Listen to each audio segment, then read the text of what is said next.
Hello everyone, it is Toby here and you once again join me in the garage gym with my beard looking a bit off centre, but it doesn't matter. Today we are going to be hitting some heavy deadlifts on our usual heavy back and sort of leg day. Yeah, going to be a really fun one today. Got some good weight. We're going to be moving for 3 sets of 3 on the deadlift, and then our usual slew of accessories, which this week is going to be a slight change from the rest. So before we jump into a session plan and a more detailed explanation about what we're going to be doing in this video, I just want to remind you guys that as a very small channel, it'll help me out massively if you could go ahead and subscribe. I do weekly training content, sometimes more than weekly if I can, and do have the time, and I just love doing it, and I love training. For Strongman specifically, I've got 2 competitions coming up which we're currently building towards. So if that sounds like something you'd be interested in watching, then please go ahead and hit subscribe. And if you just want to watch this one-off video or don't want to watch any more, then at least leave a like to boost it to other like-minded people who also might want to watch it. Alright, now that that is out of the way, let's get into a bit of a detailed session plan. So at the minute, we are currently building towards competition, as I just mentioned, and in both of my competitions we have got a heavy deadlift for reps. So we're going to be trying to build our endurance and deadlift capacity to be able to lift these heavy weights for multiple reps. So today we're going to be doing 3 sets of 3 reps at 220 kilos, which is pretty nice, to be honest. I think it should be a pretty good weight to do 3 by 3.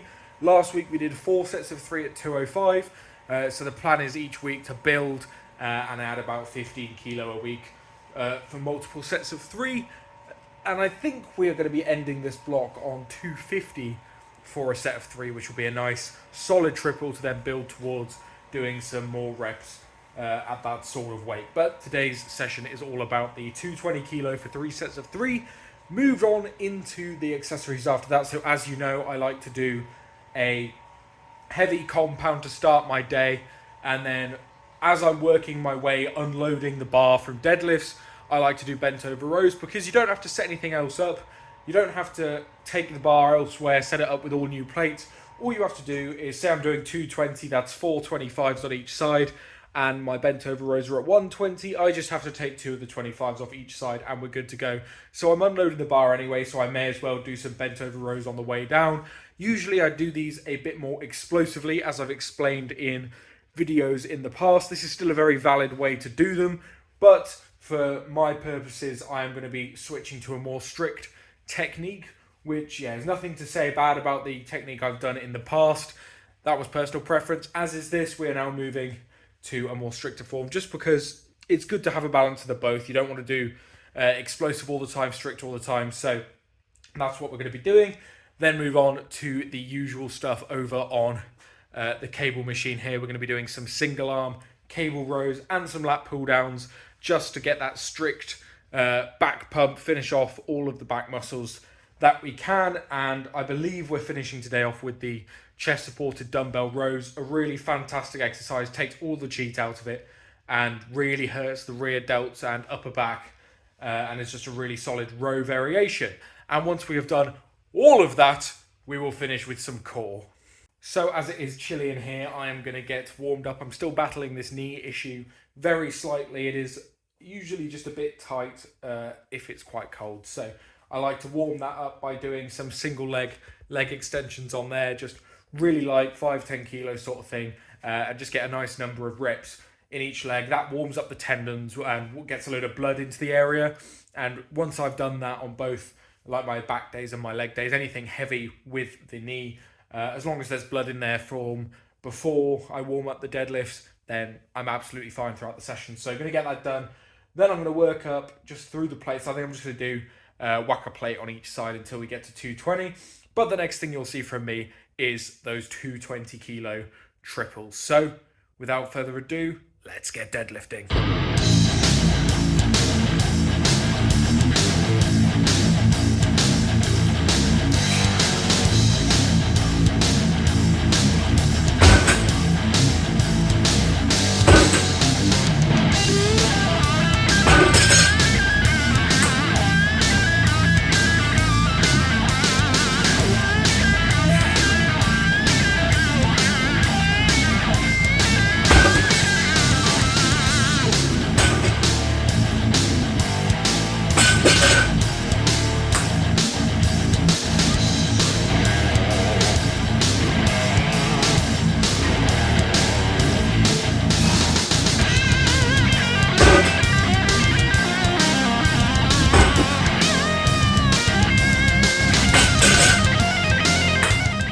fresh off that set, and as you can tell, I'm not even remotely out of breath. They are feeling amazing today. They're feeling really, really good.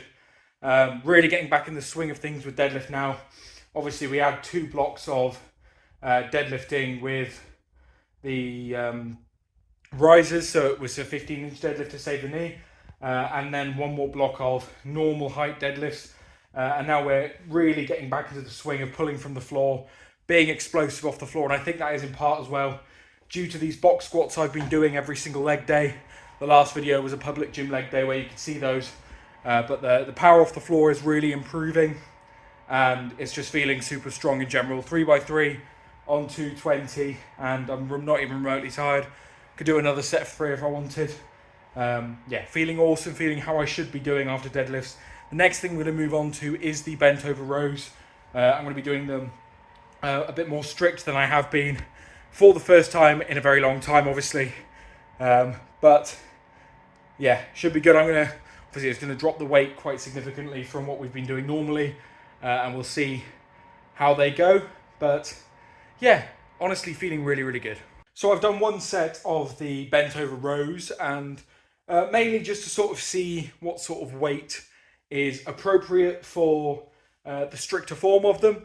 I've decided to go for 120 kilos, which not too long ago was my cheaty row weight. And I've done 1 set, as I said. It was tough, but it was about right, I'd say. Sort of the first 6 were quite nice, and then 7 and 8 were a little bit more of a struggle. So what I'm going to do for you guys, I'm going to film the next 2 sets so you can see the difference in the last few videos form and this one, and I'll explain to you a bit more why I've switched to the stricter variation.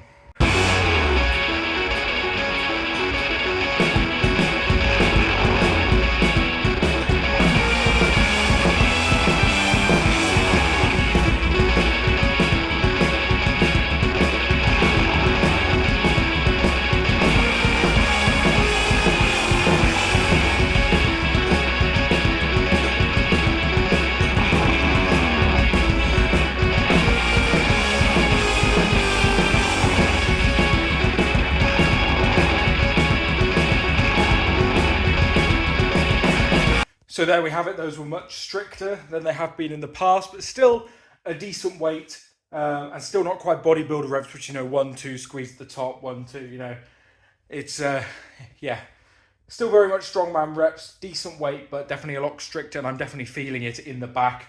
Now I want to explain a little bit about why I'm now training stricter, after I've just ranted in the last few deadlift videos about why I train explosive. And it boils down to the point of it's important to do both. And I've been doing explosive for probably about 4 or 5 months, and it was about time to switch. So if you guys don't know, this gets talked about a lot in the strongman scene anyway, is the difference between fast twitch and slow twitch muscle fibers. So for the deadlift, for example, your fast twitch fibers are what explodes it off the floor, and your slow twitch fibers is what allows you to grind through and complete the rep. And it is important to train both of these muscle fibers equally in strongman specifically, so you have that explosive power, but also you have that muscular endurance to finish off a rep. So, for example, with deadlifts, we do speed work, and we also do heavy rep work as well, and both of those train the 2 different things. And it's similar here for the rows for me. So I've been training the fast twitch explosive muscle fibers for a long time, trying to get stuff like my sandbag picks, stone picks and keg picks for the loading, really explosive and really quick. But it was about time to switch over to do some more stricter heavy work to do that slow twitch, real strength building, size building side of it. So in essence, I'm trying to build a thick, strong upper back, and I'm more than explosive enough to rip these sandbags and kegs off the ground now. But the issue for me now comes in holding them in that position, and that's where the slow twitch rows come in. So I noticed this while training loading a few weeks back, is that I was more than capable of picking the keg off the ground, but while I'm running and holding the keg, my back is fatiguing a lot, and that is very normal while doing these loading events, and it is to be expected. And this is one of those exercises that's going to help reduce that as much as possible, because in one of my competitions, Obviously, in both of them, I've got some form of loading, but in one specifically, I might have a Husafell sandbag for max distance if the tyre flip gets rained off, and that is all about keeping that back locked in and keeping a sandbag for as long as possible. So I think it's more important to do them a bit stricter now, and yeah, just feeling good, happy getting them done. I just thought I'd give you a bit of insight as to why there was a change, because I thought a few of you might comment on that between obviously the last deadlift video where I ranted and raved about how great the explosive side is to now suddenly switch to strict. There's a reason for both, and those are my reasons.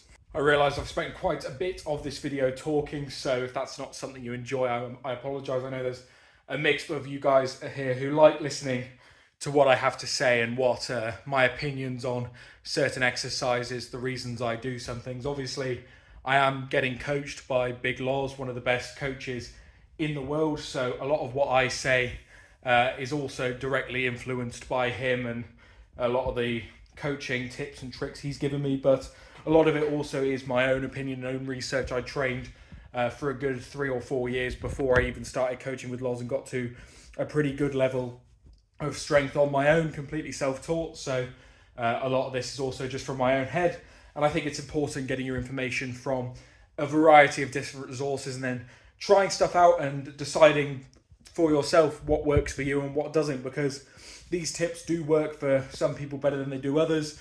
Obviously, not everyone is going to be the exact same with the exercises they choose to do and the exercises they enjoy. So I really enjoy the heavy barbell work and not so much the strict high rep accessory stuff, but I know a lot of people much prefer going in and getting on the machines and getting pumped up, and not so much on the heavy accessory, not the heavy accessories, on the heavy barbell compounds. So each to their own really, but I think there is definitely useful information from both sides of the pond that we can really utilize to make the best impact on our own training possible. So that is why I find it important to share this sort of stuff with you guys. But that might not be why you're watching the video, and if you are here purely for watching me doing some training, don't worry, we've got a bit more for you for the rest of this video. So now that those rows are out of the way and my back is getting nice and pumped, we've got the final back accessory sort of stuff to do. So they consist of a unilateral row, so either a single arm dumbbell row, single arm cable row, a single arm seated row, that sort of thing. We're going to go for the chest supported single arm cable row because it is my absolute favorite. It takes all cheat out of it massively. You don't have to use a lot of weight, and I feel it really well in my back. So that's what we're going to be doing first off, and then a classic lat pull downs. If you can get some form of lat pull or ideally a pull up into your program, a vertical pull is really useful for a great many things, especially in strongman.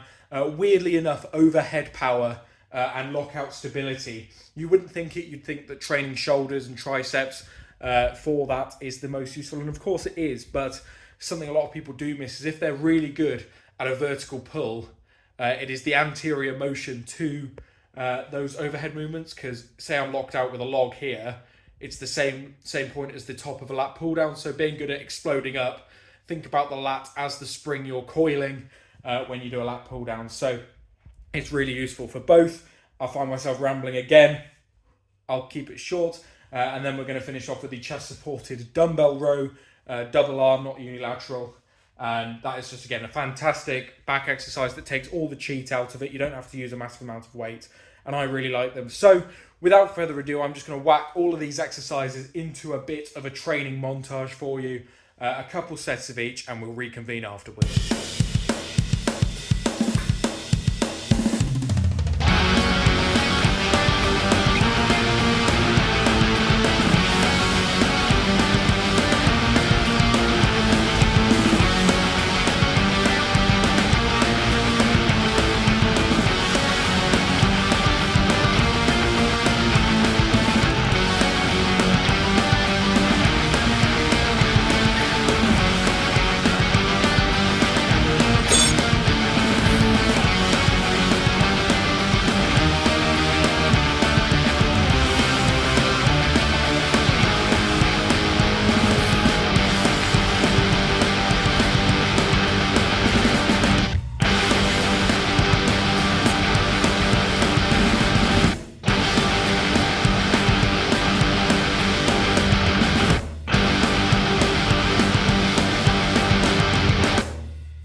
go. My back is nice and pumped now, nice and finished off.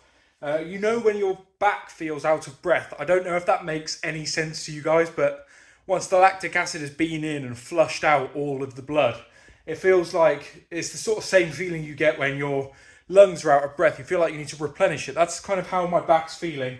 I'm not sure why I put it like that. But you guys might know what I'm on about. They might think I'm an absolute nutcase. But yeah, there was supposed to be 2 sets of the chest supported rows filmed, but the second set I did film, which happened to be the last set, was a really shocking angle, and you couldn't see anything I was doing, so I just kept it at the 1 set there. But yeah, really good. All of those exercises did 3 sets of each. Lat pull down was able to go up on weight from what I've done last week, which was really, really nice. Good to slowly build the weight on these accessories. It shows that you're progressing, even if you're not PBing the main big compound lifts, to be progressing weight on these accessories shows the progression there. So really, really good to keep up the progression on those. Feeling amazing. So that is where the exercise filming side of this episode of my training is going to end. But the session for me is not quite over. I've got some core to do, which is some side planks and some hanging leg raises. If you watch I think it was my last deadlift day, I actually did film those for you guys, but I'm not going to today. I just need to get it done. I've already been in here an hour and 45 minutes already, and it's getting quite late. I'm quite hungry and getting quite tired, to be honest. The caffeine's wearing off, so I'm just going to smash them out, get the session finished, and do an outro for you guys. And that is that. My core is absolutely ruined now. Those hanging leg raises really do take a toll on me. Really a lot. I'm really getting good at them now, actually. Obviously, in the last few videos, I mentioned that I've been slowly building up. So managing 5 reps at a time and then switching to knee raises, it should be 3x10. Now I'm doing sort of 3x10 pretty consistently. Getting about 7 or 8 reps really work good. And then the last 2 are a bit more cheaty, but no more knee raises, just leg raises now. So it's definitely building the strength that it needs to build, which is why we keep doing them and keep persisting, even though they're not particularly pleasant to do, but I can feel them working and feel the benefits from them, so that is what we want to do. But anyway, that is the end of this session. Hopefully it has provided a good insight to where I'm at with my training. Everything's on the uphill towards peaking for some competitions just after Christmas. We are putting in the work, getting really back used to deadlifting from the floor again for a number of reps at a heavy weight. Keeping those rows strict is a nice change. Definitely one to get used to. We should be pushing the weight up on those as we go over the next few weeks. And then the accessories, as usual, really good to finish the back and core off. But anyway, thank you guys so much for watching this video. It really means a lot if you have made it this far into the video. And watch all of my other videos as well. Comment down below if you are a regular viewer. It is always nice to see the familiar faces down in the comments. I reply to every single comment that I read, which is pretty much all of them. And it really helps boost the channel, but also really helps me to know that you guys enjoy what I'm doing, and that I'm doing something right. So again, thank you for watching. If you've made it this far, please leave a like, and if you haven't considered hitting subscribe, you know the drill by now. Please do so and help me towards my goal of becoming a slightly bigger channel than I am now and reaching more people who might find this interesting. I do it as a hobby. I do it to keep myself and my training accountable, and also to show my journey as I grow from a complete novice into a more amateur strongman over the past few years. So thank you guys for watching. I've been Toby, and I will see you in the next video.